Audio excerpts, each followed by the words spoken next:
The area down here is all the monarch habitat that we put in, and to the right is all the new planting for the schools that have been coming in this last week through Upper Thames River Conservation Authority.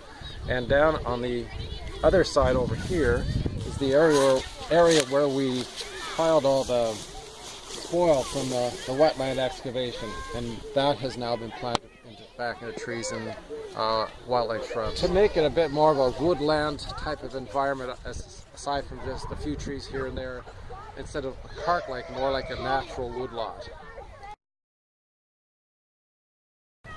So in these projects, we like to put these white wraps around the trees, protect them from girdling from mice and rabbits.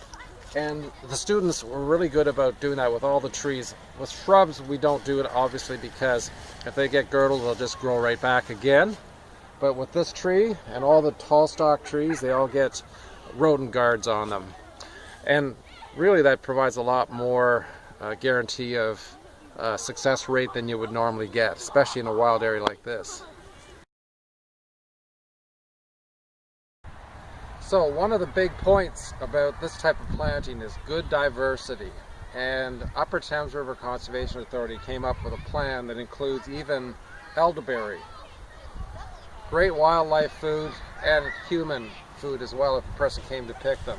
But when you look at all the variety of plants in this planting area, there's a food for insects, birds, animals, and you know, it's not just one plant that if it got a disease you would lose your entire stand. There's probably 12 different types of plants in this planting, which is very diverse.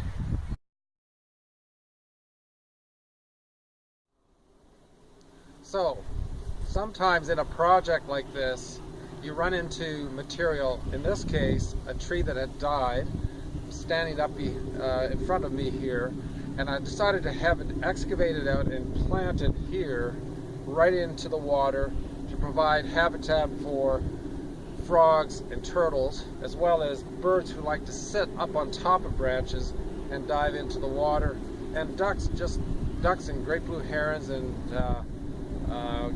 kingfishers like this sort of habitat. So once in a while you get some material on a project that is there for the taking, provided you put it in place in a way that works.